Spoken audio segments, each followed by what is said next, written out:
भक्तजनों, आज आप सुने विष्णु भगवान का मोहिनी रूप की व्रत कथा। धर्मराज युधिष्ठिर कहने लगे, हे कृष्णा, वैशाख मास के शुक्ल पक्ष की एकादशी का क्या नाम है और उसकी क्या कथा है? इस व्रत की क्या विधि है? सो सब विस्तार पूर्वक कहिए। कृष्णा जी कहने लगे, हे धर्मराज, मैं आपसे एक कथा कहता हूँ जिसको मही ऋषि वशिष्ठ जी रामचंद्र जी से कहा था। एक समय रामचंद्र जी बोले, हे गुरुदेव, कोई ऐसा व्रत बतलाइए जिससे समस्त पापों और दुखों नाश को समाप्त हो जाए। मैंने सीता जी के वियोग में बहुत से दुख भोगे हैं, अतः आप कोई व्रत बतलाइए। महिषी वशिष्ठ बोले, हे राम, आपने बहुत सुंदर प्रश्न किया है। आपकी बुद्धि अत्यंत शुद्ध और पवित्र है। यज्ञ भी आपके नाम का स्मरण करने से ही मनुष्य पवित्र और शुद्ध हो जाता है। तो भी आपका यह प्रश्न लोक हित के लिए बहुत ही सुंदर है।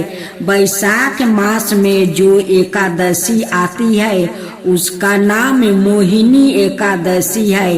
इस एकादशी का व्रत करने से मनुष्य सब पापों और दुखों से छुटकारा, मोह जाल से मुक्त हो जाता है।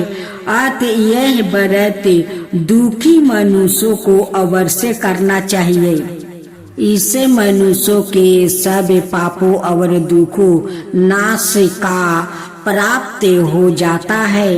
अब आप इसकी कथा एक गर्चित होकर ध्यान पूर्वक सुनिए। सरस्वती नदी के किनारे भद्रवती नाम का एक नगरी थी। वहाँ पर दूतिमान नाम का चंद्रवंशी राजा राज करता था।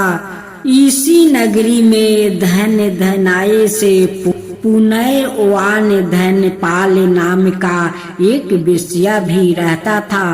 वो अत्यंत धर्मात्मा और विष्णु भक्त था।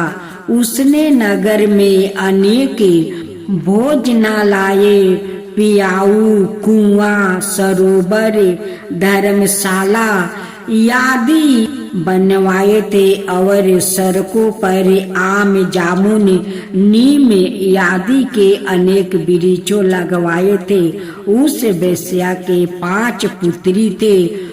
सुमना सद्बुद्धि, मेधावी, संस्कीर्ति और दृष्ट बुद्धि।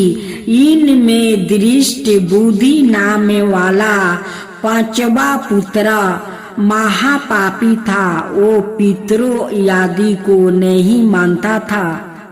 वो वेश्या और दुराचारी मनुष्यों की संगति में रह कर जुआ खेलता, पर स्त्रियों के साथ भोग विलास करता और मध्यमास का सेवन करता। इनके अतिरिक्त अन्याय अनेक कुकर्मों में भी वो अपने पिता के धन को नष्ट करता था। वेश्याओं के साथ उनके गले में हाथ डाल कर फिरता रहता था। इन्हीं कारणों से इसके पिता, भाइयों और कुटुंबों ने उसको घर से निकाल दिया और उसकी निंदा करने लगे। घर से निकाल देने के बाद वो अपने गहने और कपड़े बेच कर गुजारा करने लगा। जब सब धन नष्ट हो गया तो वेश्या और दुष्ट संगी साथियों ने भी उसका साथ छोड़ दिया। अब वो भूखे और प्यास से अत्यंत दुखी रहने लगा। अन्याय कोई सहारा ना देख कर वो चोरी करने लगा। एक बार वो पकड़ा गया, परंतु राज्य कर्मचारियों ने उसको वेश्या का पुत्र जानकर छोड़ दिया। मगर जब दूसरी बार वो फिर पकड़ा गया तो उन्होंने उसे राजा के सामने उपस्थित कर दिया। राजा ने उसे कारागार में बंद कर दिया। कारागार में राजा ने उसको बहुत दुख दिया और कहा कि तुम मेरी नगरी से निकल जा। वो नगरी से निकल कर वन में चला गया और वन में पशु पंछियों के मार कर खाने लगा। कुछ समय के पश्चात वो बहेलिया बन गया और धनुष बाण लेकर पशु पंछियों को मार कर खाने लगा। एक दिन वो भूखे और प्यास से दुखित होकर खाने की खोज में फिर रहा था कि कौंडिन्य ऋषि के आश्रम पर पहुंच गया। उस समय वैशाख मास था और कौंडिन्य ऋषि गंगा स्नान करके आ रहे थे। उनके भीगे वस्तुओं के छींटे पड़ने से उसको कुछ सुबुद्धि प्राप्ति हुई और वो मुनि के सामने हाथ जोड़कर कहने लगा कि हे मुनि, मैंने अपने जीवन में बहुत पाप किया है। आप उन पापों से छूटने का कोई साधारण और बिना धन का उपाय बतलाइए। उसके दिन वचन सुनकर ऋषि कहने लगे कि ध्यान देकर सुनो, तुम वैशाख शुक्ला एकादशी का व्रत करो। इस एकादशी का नाम मोहिनी है और इससे तुम्हारे सब पाप नष्ट हो जाएंगे। मुनि के वचन सुनकर वो अत्यंत प्रसन्न हुआ और उनके द्वार बताई गई विधि के अनुसार उसने मोहिनी एकादशी का व्रत किया। हे राम, इस व्रत के प्रभाव से उसके सब पाप नष्ट हो गया और अंत में वो गरुड़ पर चढ़कर विष्णु लोक गया।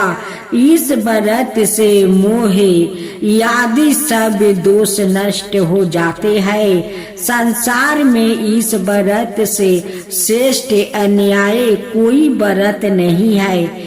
इसके महात्म्य को पढ़ने अथवा सुनने से 1000 गौदान का फल प्राप्ति होता है।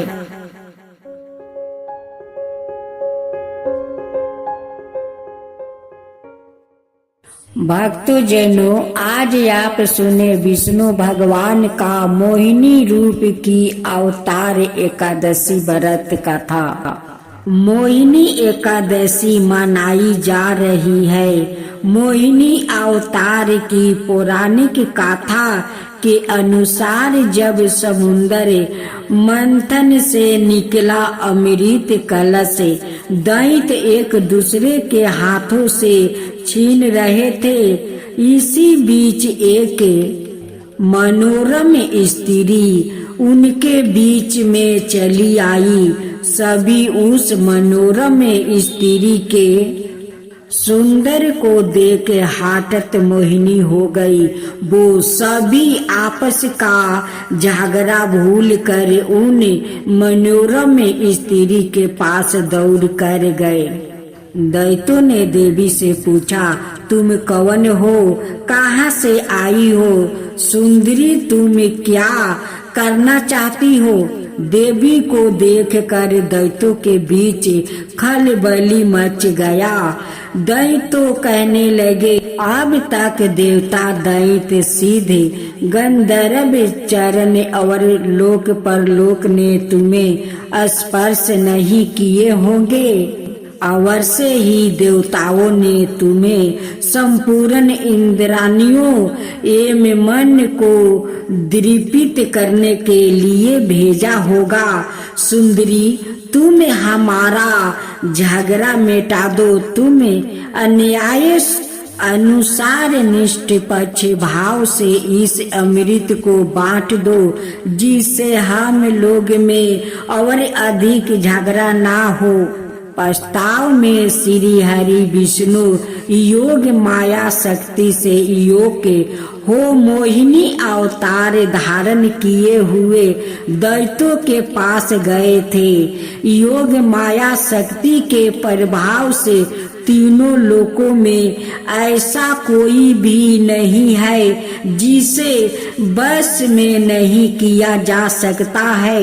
यही योग माया शक्ति आदि शक्ति है। दैत्यों की प्रार्थना पर तीनों लोगों को मोहित करने में असमर्थ मोहिनी देवी ने दैत्यों से हंस कर कहा, मैं माया हूँ और आप महिषी कश्यप के संतान है। मुझे अन्याय का भार क्यों दे रहा है? बुद्धिमान पुरुष को अवेच्छाचारी स्त्रियों पर कभी विश्वास नहीं करना चाहिए। मोहिनी देवी की प्रयास भरी वाणी दैत्यों को और अधिक अवशत कर गई और उन्होंने अमृत से भरा कलश से उनके हाथों में दे दिया।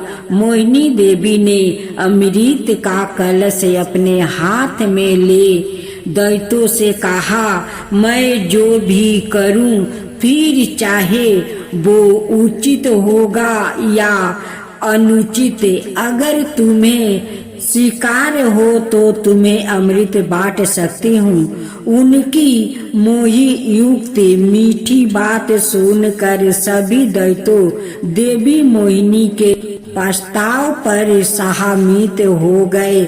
मोहिनी देवी ने अगले दिन अमृत पान करने की सलाह दी। मोहिनी देवी के आदेश अनुसार अगले दिन समस्त दैत्य स्नान करे अमृत पान करने हेतु पंचित में बैठे देवता भी वहां आकर बैठ गया। मोहिनी देवी अमृत का कलश हाथ में लेकर आई। वो बड़ी ही सुंदर साड़ी पहने हुई थी, आंखें नशीली हो रही थी। कलश के समान सतन और गज सेवक के झुंड के समान जांघें थी। देवी के असरन ने पूरे अपनी झंकार से सभी को मोहित कर रही थी। सुंदर कानों में कुंडल थे और उनकी नासिका कपोल था और मुखरा बिंदे बहुत ही मनोरम थे। बाद में भगवान के इस मोहिनी अवतार ने देवों को अमृत पान कराए और दैत्यों के साथ छल किया। उधर जब भगवान शिव ने सुना कि श्री हरि ने दैत्यों को मोहित कर देवताओं को अमृत पिलाने के लिए स्त्री रूप धारण किया है, वो उस स्थान पर गए जहाँ भगवान श्री हरि निवास करते थे। वहाँ जाकर शिव जी ने भगवान श्री हरि की स्तुति वंदना की। श्री हरि ने शिव जी को दैत्यों को मोहित करने वाले मोहिनी रूप दिखाया। एकाएक शिव जी एक रंग बिरंग फूलों से भरे पूरे उपवन में पहुंच गए। वहां उन्होंने बड़े ही सुंदर परिधान पहने हुए, कमर में करधनी पहने हुए एक सुंदर स्त्री को कीड़ा करते हुए देखा। उन देवी ने लाज भाव से मुस्कुरा कर तिरछी नजर से शिव जी की और देखा। बस फिर क्या था, कामदेव को भस्म करने वाले भगवान शंकर का मन उनके हाथ से निकल गया। वो मोहिनी देवी को निहारने लगे। उनकी चित बन के रस में डूबे शिव जी इतने भावतुर हो गए कि उन्होंने अपने आप की भी सूध नहीं रही। जहाँ भगवान शंकर की मोहिनी देवी पर आंखें लग जाती थी, लगी ही रहती थी और उनका मन वही रमन करने लगता था। वो मोहिनी देवी के अत्यंत आक्रोश हो गए थे। उन्होंने मोहिनी भी अपने प्रति आसक्त जन पड़ती थी। उनके हाव भाव के शिव जी का विवेक शून्य हो गया था और वो कामतुर हो गए थे। अपने बैरी कामदेव से मानो परास्त होकर महादेव जी विष्णु के मायामय मोहिनी रूप को जानकर भी पीछे पीछे दौड़ने लगे। पार्वती जी का ख्याल त्याग कर शंकर मोहिनी के पीछे लग गए। उन्होंने उत्तम होकर मोहिनी के केस पकड़ लिया। मोहिनी अपने केसों को छुड़वा कर फिर वहां से चल दिया। शंकर फिर उसके पीछे पीछे दौड़ने लगे। उस समय पृथ्वी पर जहाँ जहाँ भगवान शंकर का बीरिया गिरा, वहाँ वहाँ शिवलिंग का क्षेत्र में सौरन की खाने हो गई। तत्पश्चात यह माया है ऐसा जान कर भगवान शंकर अपने स्वरूप में स्थिति हुई। माँ तुलसी की जय हो, माँ तुलसी की जय हो, विष्णु भगवान की जय हो, विष्णु भगवान की जय हो। दैत्यराज कलनेमी की कन्या बिंदा का विवाह जलंधर से हुआ। जलंधर महाराक्षस था, अपनी साता के पद में चूर है। उसने माता लक्ष्मी को पाने की कामना से युद्ध किया, परंतु समुद्र से ही उत्पन्न होने के कारण माता लक्ष्मी ने उसे अपने भाई के रूप में स्वीकार किया। वहां से पराजित होकर वो देवी पार्वती को पाने की लालसा से कैलाश पर्वत पर गया। भगवान देव शिव का ही रूप धारण कर माता पार्वती के समीप गया, परंतु माँ ने उन्हें योग बल से उसे तुरंत पहचान लिया और वहां से अंतर्ध्यान हो गई। देवी पार्वती ने क्रोध होकर सारा वृत्तांत भगवान विष्णु को सुनाया। जलंधर की पत्नी बिंदा अत्यंत पतिव्रता स्त्री थी। उसी के पतिव्रता धर्म की शक्ति से जलंधर ना तो मारा जाता था और ना ही पराजित होता था। इसलिए जलंधर का नाश करने के लिए बिंदा का पतिव्रता धर्म को भंग करना बहुत आवश्यक था। इसी कारण भगवान विष्णु ऋषि का भेष धारण कर वन में जा पहुँचे, जहाँ बिंदा अकेली बर्मन कर रही थी। भगवान के साथ दो मायावीर राक्षस भी थे, जिन्हें देखकर बिंदा भयभीत हो गई। ऋषि ने बिंदा के सामने पल में दोनों को भस्म कर दिया। उनकी शक्ति देखकर बिंदा ने कैलाश पर्वत पर महादेव के साथ युद्ध कर रहे अपने पति जलंधर के बारे में पूछा। ऋषि ने अपने माया जाल से दो बांदर प्रकट किया। एक बांदर के हाथ में जलंधर का सिर था और दूसरा के हाथ में धर। अपने पति की यह दशा देखकर बिंदा मूर्छित होकर गिर पड़ी। होश में आने पर उन्होंने ऋषि रूपी भगवान से विनती की कि वो उसके पति को जीवित करे।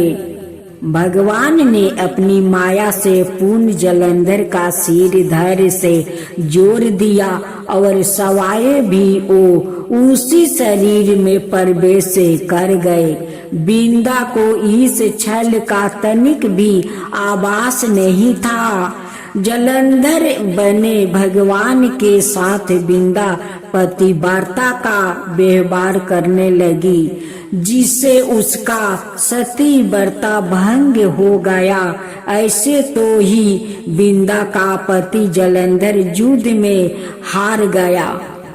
इस सारी लीला का जब बिंदा को पता चला तो उसने क्रोध होकर भगवान विष्णु को हृदयहीन शिला होने का श्राप दे दिया।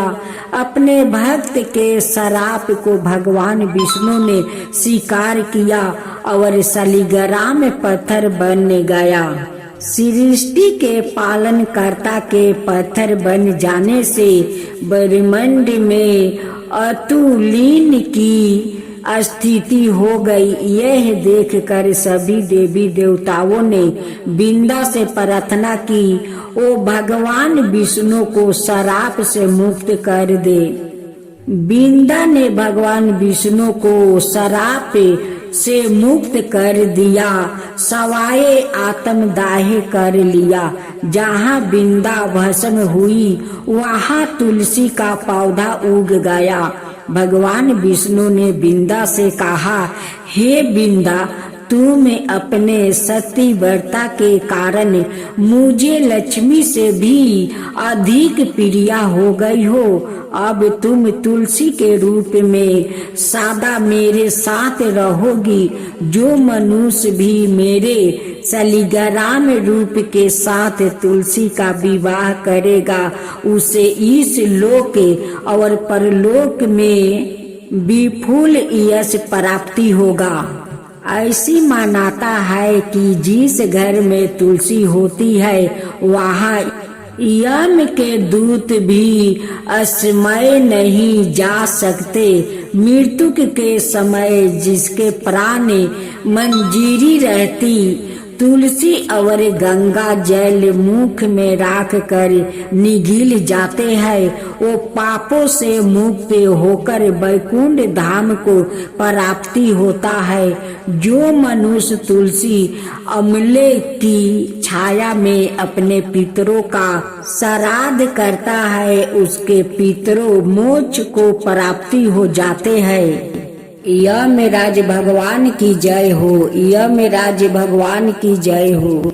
एक महिला से यमराज ने कहा कि मैं तुम्हारे प्राण लेने आया हूँ, मैं तुम्हारा थोड़ा समय देता हूँ। अपनी किस्मत बदलने के लिए इस पुस्तक में जो चाहे लिख दो, वो ही हो जाएगा।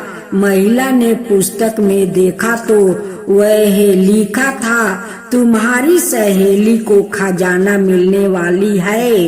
इसके बाद क्या हुआ?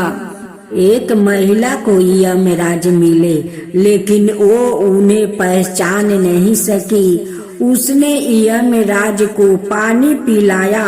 इसके बाद यमराज ने महिला से कहा कि मैं तुम्हारे प्राण लेने आया हूँ, लेकिन तुमने मुझे पानी पीने के लिए दिया, इस कारण मैं तुमसे खुश हूँ।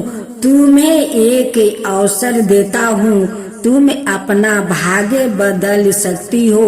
या कहकर यमराज ने एक पुस्तक महिला को दे दिया और कहा कि इस पुस्तक में तुम्हारे नाम का एक दृष्टि है। वहाँ तुम अपने लिए जो चाहती हो वो लिख सकती हो। जैसा लिखोगी वैसा ही होगा। महिला ने पुस्तक हाथ में ली और जैसे ही उसे खोला तो उसमें लिखा था कि तुम्हारी सहेली को खजाना मिलने वाला है। महिला ने वहाँ लिख दिया कि उसे खजाना ना मिले। अगला पोस्टर खोला तो उस पर लिखा था कि तुम्हारी पड़ोसी का पति राजा का मंत्री बनने वाला है। महिला ने वहां लिख दिया कि वो मंत्री ना बने। कुछ ही देर में उसे अपने नाम का पृष्ठ मिला। वो खुद के लिए अच्छा लिखने के लिए सोचने लगी, लेकिन जैसे ही वो लिखने वाली थी, यमराज ने पुस्तक के ली। यमराज ने महिला से कहा कि अब तुम्हारा समय खत्म हो गया है। तुम दूसरों का बुरा करने के चक्कर में खुद का भला नहीं कर सकती है। महिला को पछतावा होने लगा कि उसने सुनहरा अवसर खो दिया। इसके बाद यमराज ने उस महिला के प्राणों का हरण कर लिया। इस गाथा की लिख यह है कि काफी लोग दूसरों का बुरा सोचते रहते हैं। मौका मिलने पर दूसरों का बुरा करते हैं। इस चक्कर में वो कई बार खुद का भला करने का अवसर खो देता है। हम दूसरों का भला ना कर सके तो कम से कम किसी का बुरा भी नहीं करना चाहिए। यही सच्ची मानता है। अगर वो महिला अपनी मित्र और पड़ोसी का बुरा नहीं सोचती तो खुद का भाग्य बदल सकती थी, लेकिन उसने पहले उनका बुरा करने की सोची और खुद के प्राण नहीं बचा सकी। जय हो गंगा मैया की जय हो। एक गरीब ब्राह्मण था। ब्राह्मण देव बहुत गरीब था।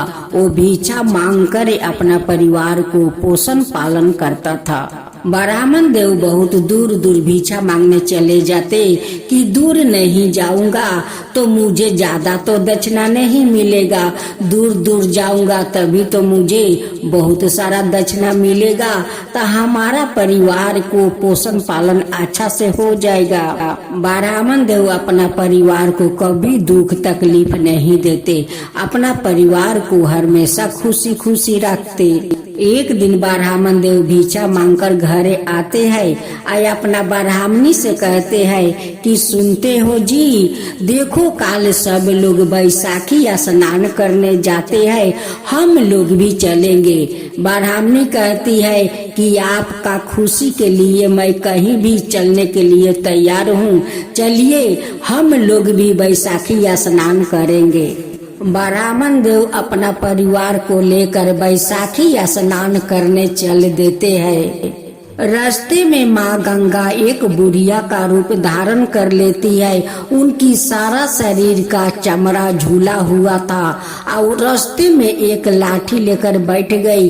जितने लोग जाते वो सभी से कहती कि बेटा मुझे थोड़ा पानी पिला दे, बेटी थोड़ा पानी पिला दे, लेकिन कोई उन्हें पानी नहीं पिलाया।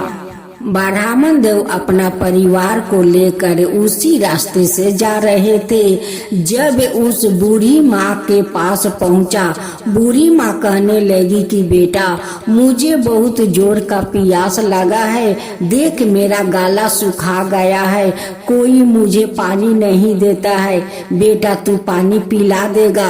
ब्राह्मण देव कहने लगे कि माता मैं जरूर आपको पानी पिला दूंगा। आप इस धूप में क्यों बैठी हो माता? देखिए बैसाख का धूप चल रहा है, नीचे धूल गर्म हो गया है, आप उस कदम का गाछ के पास चलिए, वहीं पर आप बैठिए, मैं आपके लिए पानी लेकर आता हूँ। ब्राह्मण देव जाते हैं, एक चुकिया में पानी लेकर आते हैं और उससे बूढ़ी माँ को पानी पिला देते हैं। बूढ़ी माँ पानी पी कर उनकी आत्मा को शांति मिल जाता है। बूढ़ी माई पानी पी कर उस ब्राह्मण को बहुत बहुत आशीर्वाद देने लगती है। कहती है कि बेटा, जैसे तू मुझे पानी पिलाकर मुझे जुड़वाया है, वैसे ही तेरा परिवार जुड़ाएगा, सुखी रहेगा, उसका कभी दुख तकलीफ नहीं होगा बेटा। ब्राह्मण देव कहते हैं कि माता, मेरे पास तो खाने के लिए कुछ नहीं है, मैं तो भिक्षा मांग कर अपना परिवार को पोषण पालन करती हूँ। मैं गंगा स्नान करने जाती हूँ, जब बैसाखी स्नान करके वहाँ से लौटूंगी तो आप यही कदम के गाछ के पास बैठे रहिए, कहीं मत जाइए। जो मिलेगा मेला में वही आपके लिए मैं ले आऊंगा, आप यहाँ पर बैठकर खाइए माता, कहीं मत जाइए। कहती है कि ठीक है बेटा, तू जा, मैं यहीं पर बैठी रहूंगी।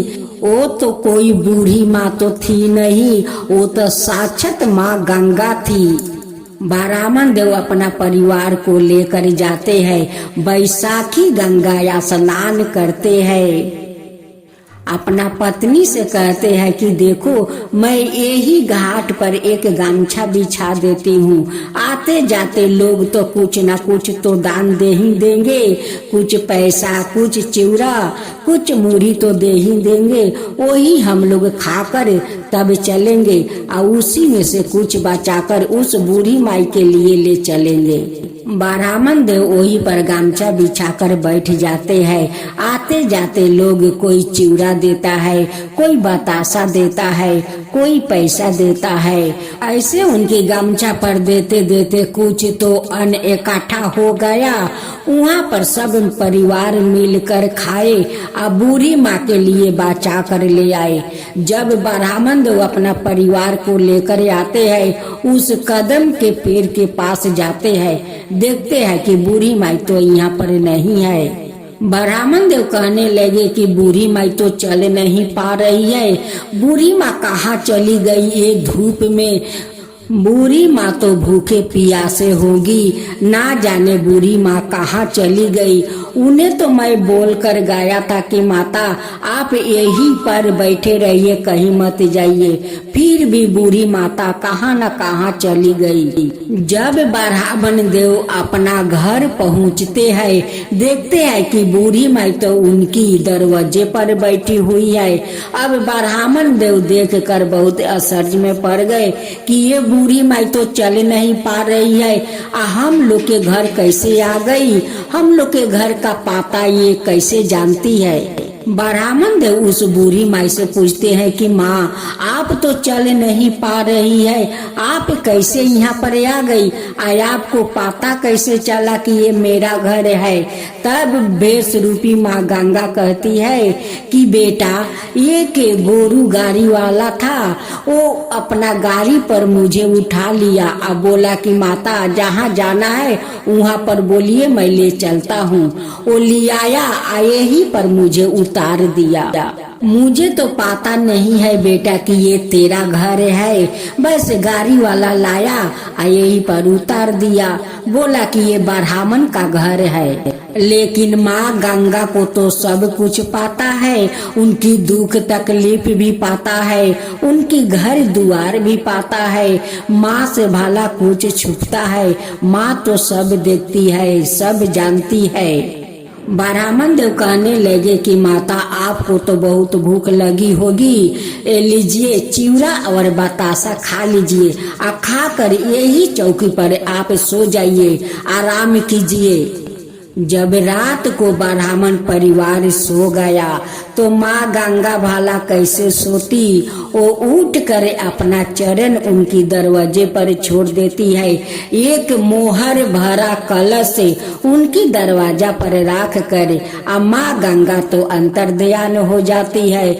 जब सुबह हुआ तो ब्राह्मण ब्राह्मणी का आंख खुला, वो आकर माता को देखने लगे। देखते हैं कि चौकी पर तो माता है नहीं, यहाँ पर तो दो चरण पलुका है, मोहर भरे कलश है।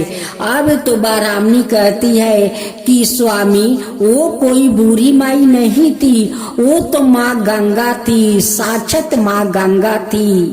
आप जो माँ को वहाँ पर पानी पियाया था उसकी कर्ज माँ चुकाया है। घर में जो बतासा चिवड़ा खिलाए थे उनकी कर्ज माँ चुका कर चली गई। ब्राह्मणी कहती है कि स्वामी, हम लोग का भाग्य कितना अच्छा है कि माँ बैसाखी गंगा हम लोग का दर्शन दिया, आपको हाथ से पानी पिया, आपका हाथ का चिवड़ा बतासा खाया।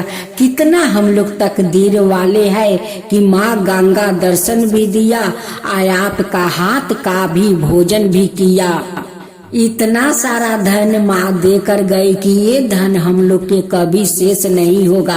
अब ब्राह्मण ब्राह्मणी बहुत अच्छा अपना महल बना लेते हैं। अब वो लोग आजाद से रहने लगा। सारा दुख तकलीफ माँ गंगा लेकर चली गई और उनकी घर में धन भर गई। हे माँ गंगा, जैसे आप उस ब्राह्मण को दर्शन दिया, उनकी हाथ से भोजन किया, वैसा ही सबका ऊपर कृपा कीजिए, सबका दर्शन दीजिए। हे माँ गंगा, सब कोई का दर्शन दीजिए, वैसा ही सबका घर में धन भर दीजिए। माँ गंगा की जय हो, माँ गंगा की जय हो।